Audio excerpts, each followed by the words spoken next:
விவசாய நண்பர்களுக்கு வணக்கம். இது கிராமத்தான் வானிலை அறிக்கை. அதிகாரப்பூர்வமான வானிலை அறிக்கைக்கு இந்திய அரசாங்கத்தால் வழங்கப்படக்கூடிய வானிலை அறிக்கை பார்க்கவும். ஓகே, நாம் இப்போ அடுத்த ஒரு 2ஆம் தேதியிலிருந்து 10ஆம் தேதி வரைக்கும் மழை பெய்வதற்கான வாய்ப்புகள் இருக்குது அப்படின்னு சொல்லியிருக்காங்க இல்லையா? எந்தெந்த மாவட்டங்களுக்கு மழை பெய்ய போகுது அப்படின்னு பார்க்க போகிறோம். குறிப்பாக நம்மளுடைய ஏரியாக்கள் அப்படின்னு சொல்லக்கூடிய ஆத்தூர், சின்னசேலம், கள்ளக்குறிச்சி, திருவண்ணாமலை, கோயம்புத்தூர், நாமக்கல், இந்தாண்ட திருச்சி, இந்த ஏரியாக்களை மட்டும் நாம் இந்த வீடியோவில் பார்க்க போகிறோம். மறக்காமல் சேனலை சப்ஸ்கிரைப் பண்ணிவிட்டு இன்னும் நிறையா விவசாயிகளுக்கு இந்த வீடியோவை ஷேர் பண்ணுங்கள், அவங்களும் தெரிஞ்சுக்கிட்டோம். ஓகேங்களா? ஓகே, இப்போ இது என்ன வந்திருக்கு அப்படின்னா, குமரி கடல் மற்றும் அதனை ஒட்டிய பகுதிகளில் மேல் வளிமண்டலத்தில் ஒரு சுழற்சி, கீழடுக்கு சுழற்சி ஒன்று நிலவி வருது. அதே மாதிரியே லட்சத்தீவு மற்றும் அதனை ஒட்டியுள்ள பகுதிகளிலையும் பார்த்திங்கன்னா ஒரு வளிமண்டல கீழடுக்கு சுழற்சி அப்படிங்கிறது ஃபார்ம் ஆகிருக்கு. ஓகேங்களா? இதன் காரணமாக என்ன ஆக போகுதுன்னா 22/4/2025, அதாவது இன்றைக்கி, நாளைக்கு, நாளான்னைக்கு, அதாவது பார்த்திங்கன்னா 2ஆம் தேதி, 3ஆம் தேதி, 4ஆம் தேதி, 5ஆம் தேதி ஆகிய நாட்களில் பார்த்திங்கன்னா மழை வருவதற்கான வாய்ப்புகள் அதிகம் அப்படின்னு சொல்லியிருக்காங்க. நம்ம நாளைய தேதிக்கு பார்ப்போம். ஓகேங்களா? 3/4/2025 தமிழகத்தில் ஒரு சில இடங்கள்லையும் மற்றும் புதுவை, காரைக்காலில் அநேக இடங்கள்லையும் பார்த்திங்கன்னா இடி மின்னலுடைய கூடிய ஒரு பலத்த மழை பெய்வதற்கான வாய்ப்புகள் இருக்குது அப்படின்னு சொல்லியிருக்காங்க. கூடவே சூறைக்காற்று வீசுவதற்கான வாய்ப்புகளும் இருக்குது. 30 முதல் 40 கிலோமீட்டர் வேகத்தில் சூறைக்காற்று வீசுறதுக்கான வாய்ப்புகள் நல்லாவே இருக்குது. ஓகேங்களா? ஓகே, 3ஆம் தேதியான நாளைக்கு எங்கெங்கெல்லாம் மழை பெய்யும் அப்படின்னா, நீலகிரி, கோயம்புத்தூர், திருப்பூர், ஈரோடு, தேனி, திண்டுக்கல், மதுரை, விருதுநகர், சிவகங்கை, தென்காசி, திருநெல்வேலி மற்றும் கன்னியாகுமரி மாவட்டங்களில் ஒரு சில இடங்கள், எல்லா இடத்துலையும் மழை பெய்யுமா அப்படின்னா கிடையாது. ஒரு சில இடங்கள்லையும் விட்டு விட்டாவும் பார்த்திங்கன்னா மழை பெய்யறதுக்கான வாய்ப்புகள் நிறையவே இருக்குது. பெரும்பாலும் இரவு நேரங்கள்லையோ, அதிகாலையிலையோ இல்லை மாலை நேரங்கள்லையோ மழை பெய்வதற்கான வாய்ப்புகள் தான் இருக்குது. மத்தியான நேரத்தில் மழைப்பொழிவு அப்படிங்கிறது ரொம்பவே கம்மி தான். ஓகேங்களா? ஓகே, 4ஆம் தேதி பார்த்திங்கன்னா தமிழகத்தில் ஒரு சில இடங்கள்லையும் புதுவை மற்றும் காரைக்கால் பகுதிகளில் எல்லா இடங்கள்லையும் மழை பெய்வதற்கான வாய்ப்புகள் இருக்குது. பலத்த காற்றுடன் கூடிய மழை இல்லது காற்று அப்படிங்கிறது கண்டிப்பாக இருக்கும். இது பார்த்திங்கன்னா 3ஆம் தேதிக்கும் சரி, 4ஆம் தேதிக்கும் சரி காற்று அப்படிங்கிறது காமனான விஷயம். ஓகேங்களா? இன்றைக்கி அந்த 4/4/2025 நீலகிரி, கோயம்புத்தூர், திருப்பூர், ஈரோடு, சேலம், தேனி, திண்டுக்கல், மதுரை, விருதுநகர், தூத்துக்குடி, தென்காசி, திருநெல்வேலி மற்றும் கன்னியாகுமரியில் ஒரு சில இடங்களில் கனமழை பெய்வதற்கான வாய்ப்புகள் இருக்குது. மற்ற இடங்களில் பார்த்திங்கன்னா சாரல் மழை பெய்வதற்கான வாய்ப்புகள் இருக்குது. குறிப்பாக குளிர்ந்த காற்றுகளே வீசும் அப்படின்னு சொல்லி எதிர்பார்க்கப்படுது. என்றைக்குன்னா 10ஆம் தேதி வரைக்குமே, நான் இன்றைக்கி 2ஆம் தேதி ஆரம்பித்து 10ஆம் தேதி வரைக்குமே பெரும்பாலும் குளிர்ந்த காற்றுகள் வீசுவதற்கான வாய்ப்புகள் அதிகம். பகல் நேரங்களில் வெப்பநிலை இப்போ இருக்கிறதோட ஒரு 2 டிகிரி செல்சியஸ் கம்மியாகவோ ஆகிறதுக்கான வாய்ப்புகள் இருக்குது. ஒரு சில பகுதிகளில் 2 டிகிரி செல்சியஸ் அதிகமாக இருக்கிறதுக்கான வாய்ப்புகள் இருக்குது. ஓகேங்களா? இது இயல்பை விட மிக குறைவாக எங்கே இருக்குன்னா திருப்பத்தூர் மாவட்டத்தில் இயல்பை விட கம்மியாக இருக்கும். கூடவே நீலகிரி, சேலம் மற்றும் திருச்சி மாவட்டங்களில் வெயிலுடைய தாக்கம் இப்போ இருக்கிறத விட 2% 2 டிகிரி செல்சியஸ் கம்மியாக இருக்கிறதுக்கான வாய்ப்புகள் ரொம்ப அதிகம். ஓகேங்களா? இப்போ நம்ம மாடலில் இருக்கக்கூடிய மழைப்பொழிவை நம்ம கால்குலேட் பண்ணுறதுக்கு மேப்புக்குள்ளே போயிடுவோம். ஸோ இங்கே நம்ம மேக கூட்டங்கள் நம்ம கணக்கு பண்ணி தான் மழை எந்த அளவுக்கு வரப்போகுது அப்படிங்கிறதையும் நம்ம கால்குலேட் பண்ண முடியும். இப்போ நீங்கள் வீடியோவில் பார்த்துக்கிட்டு இருக்கக்கூடியது மேக கூட்டங்கள், அதாவது இன்றைக்கி சாயந்தரம் இப்போ 5 மணி நிலவரப்படி மேக கூட்டங்கள் அப்படிங்கிறதான் பார்த்துக்கிட்டு இருக்கோம். நம்ம சொன்னல சுழற்சி அப்படிங்கிறது ஃபார்ம் ஆயிருக்குன்னு சொல்லியிருந்தீங்களா? இங்கே பாருங்கள், கோயம்புத்தூர் பக்கத்தில் சுழற்சி. இப்போ மொத்தமாக மழை எங்கே அதிகமாக பொழிய போகுது அப்படின்னு சொல்லி பார்த்தீங்கன்னா, கோயம்புத்தூர், நீலகிரி, திருப்பூர், ஈரோடு இந்த ஏரியாக்களில் பார்த்திங்கன்னா அதிகப்படியான மழைகள் வருவதற்கான வாய்ப்புகள் அப்படிங்கிறது ரொம்பவே அதிகமாக இருக்குது. ஓகேங்களா? இப்போ நாம் இருக்கக்கூடிய இடம் அப்படிங்கிறது இங்கே வச்சுக்கோம், இப்படி தலைவாசல் காமனாக வச்சுக்கோம். ஸோ இங்கே மழைப்பொழிவோட அளவு அப்படிங்கிறது பார்க்குறோம். இங்கே மழைப்பொழிவு பார்த்திங்கன்னா 98% மழைப்பொழிவு இருக்கிறதுக்கான வாய்ப்புகள் அப்படிங்கிறது ரொம்ப அதிகம். எப்போ அப்படின்னா இன்றைக்கி நைட்டு மழைப்பொழிவு இங்கே வருவதற்கான வாய்ப்புகள் அதிகம் அப்படின்னு சொல்லியிருக்காங்க.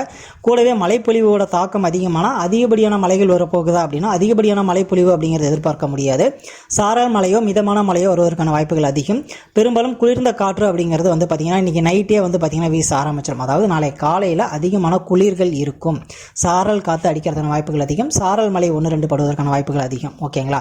இதுதான் பார்த்திங்கன்னா நம்ம ஏரியாவுக்கு. இது பார்த்திங்கன்னா இந்த மேக கூட்டங்கள் இருக்கு இல்லையா, இந்த மேக கூட்டங்கள் தான் மழையை கொண்டு வரக்கூடிய ஒரு மேக கூட்டங்கள். இந்த கூட்டங்கள் தான் பார்த்திங்கன்னா திருச்சிராப்பள்ளி, புதுக்கோட்டை, நாகப்பட்டினம், மயிலாடுதுறை, நெய்வேலி இங்கெல்லாம் பார்த்திங்கன்னா மழையை கொடுத்துட்டு வரப்போகுது. கூடவே ஈரோடு, கரூர் பகுதிகளிலையும் பார்த்திங்கன்னா நல்ல மழை அப்படிங்கிறத கொடுக்க போகுது. ஓகேங்களா? கூடவே இந்த பகுதிகள் மட்டும் இல்லாமல் அடுத்தடுத்த நாட்களில் பார்த்திங்கன்னா அதிகமான மழை அப்படிங்கிறது வரப்போகுது. எங்கன்னா வேலூர், காஞ்சிபுரம், மதுராந்தகம், சென்னை, கிருஷ்ணகிரி, தருமபுரி, சேலம், ஈரோடு, கரூர், கோயம்புத்தூர், உதகமண்டலம் இந்த ஏரியாக்களில் பார்த்திங்கன்னா மழைப்பொழிவு அப்படிங்கிறது இருக்குது. தமிழ்நாடை பொறுத்த வரைக்கும் பெரும்பாலான பகுதிகளில் மழைப்பொழிவு அப்படிங்கிறது வரப்போகுது. அது பலத்த மழையாக இருக்குமா அப்படிங்கிறது தான் டவுட்டே தவிர மற்றபடி மழைப்பொழிவு அப்படிங்கிறது கன்ஃபார்மாக இருக்குது அப்படின்னு தான் சொல்லப்படுது. இன்றைய நிலவரப்படி இதெல்லாம் இருக்குது. ஒருவேளை நாளைக்கு ஏதாவது வானிலையில் ஏதாவது மாற்றங்களோ இல்லை வேறு ஏதாவது நடந்துச்சு அப்படின்னா அதுலேயும் மாற்றங்கள் வரும். ஸோ நம்ம சேலம் அப்படின்னு சொல்லக்கூடியது வானிலை அறிக்கை கொடுத்துருக்காங்க இல்லையா, அவங்க கணக்குப்படி வந்து பார்க்கும்போது நமக்கு 4ஆம் தேதி தான் மழைப்பொழிவு அப்படிங்கிறது ஆரம்பமாக போகுது அப்படின்னு சொல்லியிருக்காங்க. அதாவது சேலம் அந்த பகுதியில் வந்து 4ஆம் தேதி மழை அப்படின்னு சொல்லியிருக்காங்க.